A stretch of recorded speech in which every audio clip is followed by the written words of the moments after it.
Hello everyone, সুপর্ণার প্রতিদিন চ্যানেলে তোমাদেরকে জানাই অনেক অনেক স্বাগত। আজকে হচ্ছে সোমবার 27শে জানুয়ারি আর এখন ঘড়িতে বাজে সকাল 9:30। ঘুম থেকে উঠে অনেকগুলো কাজ সেরে ফেলেছি আর রান্নাটাও অর্ধেক হয়ে গেছে। তো রান্না করতে করতে দেখলাম মিছরি উঠে গেছে, তাই ঘরে চলে আসলাম মিছরিকে ফ্রেশ করতে। তো তার আগে আমি ঘরটা ঝাড় দিয়ে দিই, কারণ মিছরি যখন ঘুমাই তখন ঘর ঝাড় দিতে পারি না। ঘর ঝাড় দেওয়ার জন্য লাইট জ্বালালেই না মিছরি ঘুম থেকে উঠে পড়ে, সেই কারণে মিছরি ঘুম থেকে ওঠার পরেই আমি ঘরটা ঝাড় দিয়ে দিই। তো এবার রান্নাঘরে চলে এসেছি মিছরিকে ফ্রেশ করে নিয়ে। তো মিছরির জন্য এখন খাবার তৈরি করব, আপেল পিউরি করব, আর আমিও সকালে খাবারটা খেয়ে নেব, তারপরেই বাকি কাজগুলো করব আর বাকি রান্নাটাও করব। তো প্রত্যেক দিন সকালবেলাতেই ভাতটা রান্না করে নিই, কিন্তু আজকে না সকালবেলা ভাত বসাইনি। ভাবলাম যে দুপুরবেলা খাওয়ার আগে গরম গরম ভাত করে নেব, কারণ শীতকাল তো ভাত ঠান্ডা হয়ে যায় সকালে করলে, দুপুরবেলা খাওয়ার আগে ভাতটা করলে গরম গরম খাওয়া যায়। তো তাই ভাবলাম যে থাক, সকালে আর ভাত করব না। আর মিছরি বাবা তো সকালে ওটসের খিচুড়ি খায়, তো মিছরি পাপার জন্য ওটসের খিচুড়ি করে দিয়েছিলাম। তখন যদি আমার জন্য ওটসের খিচুড়ি করে নিতাম ভালো হতো, কিন্তু তখন না মাথায় একদম আসেনি, ভুলে গেছিলাম, করা হয়নি। তো শুধু ওর জন্যই করেছি। তাই আমি আর সকালে কি খাবো, তাই ভাবলাম যে বাড়ির কাছে একটা দোকান আছে, ওই দোকানে রুটি আর তরকারি বিক্রি করে, তাই ওখান থেকে রুটি তরকারি আনিয়ে খেয়ে নিলাম।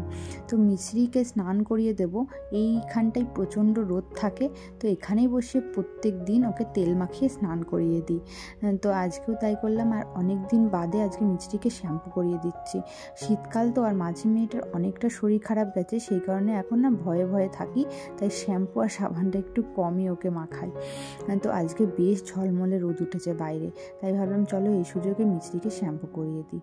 তো মিছরিকে শ্যাম্পু করিয়ে স্নান করিয়ে তারপর রান্নাঘরে চলে এসেছি।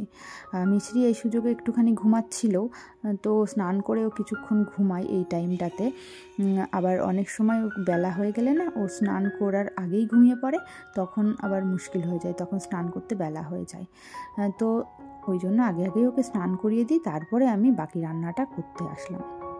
তো আজকে আমি সকালবেলা নিরামিষগুলো রান্না করে ফেলেছি, যেহেতু আমার শ্বশুর শাশুড়ি কিন্তু নিরামিষ খায়, সেই জন্য আগে ওনাদের জন্য নিরামিষটা করে নিতে হয়, আর আমিষটা তারপরে করলাম। মানে এখন মাছের ঝোলটা রান্না করছি, মাছের ঝোল করব, তারপরে আবার রান্নাঘর পরিষ্কার আছে। এদিকে আবার মিছরি দুপুরবেলা খিচুড়ি খাবে, খিচুড়িটার জন্য এখন সবজি কেটে নিচ্ছি। তো মিছরি খিচুড়িতে গাজর, মিষ্টি আলু, বিন এই সমস্ত দিয়ে থাকি, পেঁপে। তো মিছরি খিচুড়িটা বসিয়ে দেব প্রেশার কুকারেও, খিচুড়িটা বসিয়ে দিই, আর এদিকে মাছের ঝোলটাও দেখো হচ্ছে। তো এই দুটো হয়ে যাবে, তারপরে রান্নাঘরটা পরিষ্কার করে নেব। আর এখন তো শীতকাল, শীতের বেলা যে কোথা দিয়ে চলে যায় টেরই পাওয়া যায় না, তো তাড়াতাড়ি করে কাজকর্ম করে নিতে হয়, তার উপর আবার বাচ্চা আছে, বুঝতেই পারছো কত ঝামেলা। তো আমি রান্না করতে করতে দেখলাম মিছরি ঘুম থেকে উঠে গেছে, তো ওকে আবার কোলে করে নিয়ে আসলাম রান্নাঘরে, ওকে কোলে নিয়েই রান্না করছি। আর কি হয়েছে জানো তো, ওর যে খিচুড়িটা বসিয়েছি প্রেশার কুকারে সিটি দিয়েছে, আর ও না ভয় পেয়ে গেছে, কেঁপে উঠেছে। প্রেশার কুকারে সিটি দিলেই ও ভয় পেয়ে যায়। তো মাছের ঝোলটা হয়ে গেছে, মাছের ঝোলটা নামিয়ে নিচ্ছি। আজকে মাছওয়ালারা এসেছিল, তো বাড়ির উপর থেকেই মাছ নেওয়া হয়েছে, আজকে ঢেলা মাছ নেওয়া হয়েছে। আমরা ঢেলা মাছ বলি এটাকে, তোমরা কি বলো জানি না, যে সামুদ্রিক মাছগুলো হয়। তো এই মাছটা আমি আলু বেগুন দিয়ে রান্না করতে অভ্যস্ত, কিন্তু মিছরির পাপা আবার এটা পেঁয়াজ রসুন দিয়ে করলে বেশি ভালো খায়, তো তাই আজকে পেঁয়াজ রসুন দিয়ে রান্না করেছি। তো রান্না কমপ্লিট হয়ে গেছে, আর ওদিকে ভাতটা বসিয়ে দিয়েছি ইন্ডাকশানে। এদিকে দেখো রান্নাঘরটা পরিষ্কার করে নিচ্ছি, সমস্ত বাসনগুলো যেগুলো সকালে মাজা হয়েছে সেগুলো আবার গুছিয়ে রাখতে হচ্ছে, আর বাসনের ঝুড়িতে আবার রেখে দেবো যে এগুলো নোংরা বাসন, এঁটো বাসন, সেইগুলো দুপুরবেলা আবার মাসি এসে সেগুলো মেজে দেবে। তো রান্নাঘরটা পরিষ্কার হয়ে গেলে আমার মোটামুটি কাজ কমপ্লিট হবে। তারপর আবার আর একটা কাজও আছে, সেটা হচ্ছে মিছরি খিচুড়িটা রেডি করা।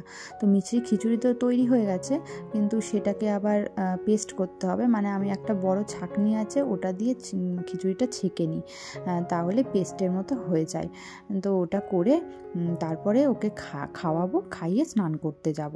মানে সমস্ত কাজ সেরেই আজকে ভাবছি স্নান করতে যাব।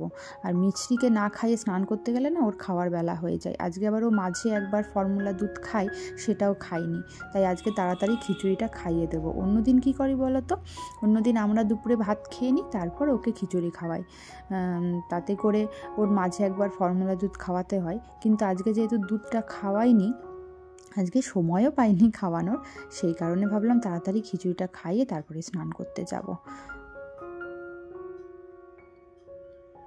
তো স্নান সেরে খাওয়া দাওয়া সেরে এখন একটাই কাজ, সেটা হচ্ছে জামা কাপড়গুলো তুলতে হবে।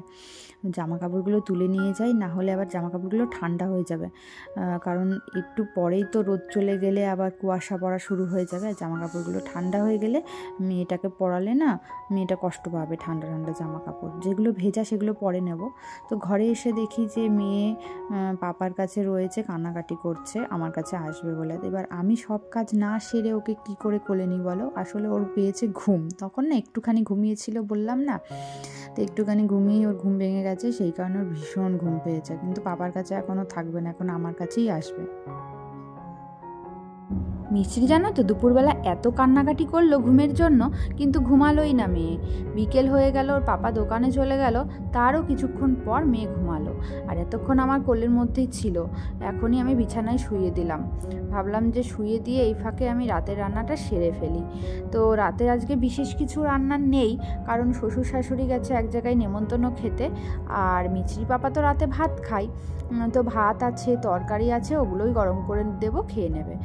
আর আমি রাতে রুটি খাই, তো আমার আর মিছরির জন্যই রুটি করব। মিছরি যদি না খেত তাহলে আমিও ভাতই খেয়ে নিতাম, যেহেতু অনেকগুলো ভাত রয়েছে। কিন্তু মিছরি তো খাবে রুটি। রুটি বলতে মিছরি রুটি খায় না, রুটি ফুললে যে উপরে ছালটা হয় সেটাই দুধের মধ্যে ভিজিয়ে মিছরিকে এখন খাওয়াই। তো মিছরির জন্যই বিশেষত রুটিটা করা। তো ওই জন্য ভাবলাম মিছরি যখন ঘুমাচ্ছে রুটি করে নিই।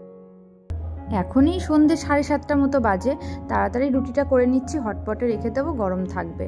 আর মিছরির পাপার ভাত তরকারিগুলো এখন গরম করব না, ওর পাপা আসার আগে আগে গরম করে দেবো, নাহলে এখন গরম করলে না ঠান্ডা হয়ে যাবে।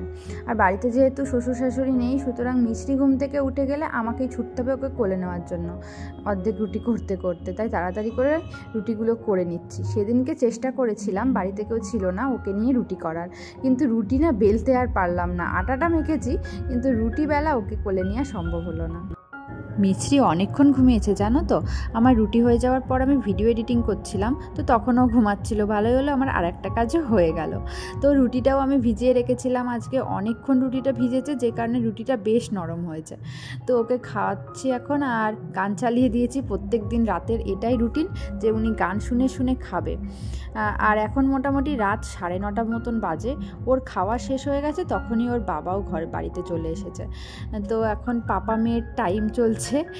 তো আজকে একটা ছোট্ট ব্লগের মাধ্যমে তোমাদেরকে আমার সারাটা দিন কি করি সেটাই শেয়ার করলাম। আশা করছি তোমাদের ভালো লেগেছে। তো দেখা হবে আবার কালকে নতুন ব্লগের সাথে। সেই পর্যন্ত সবাই ভালো থেকো, সুস্থ থেকো।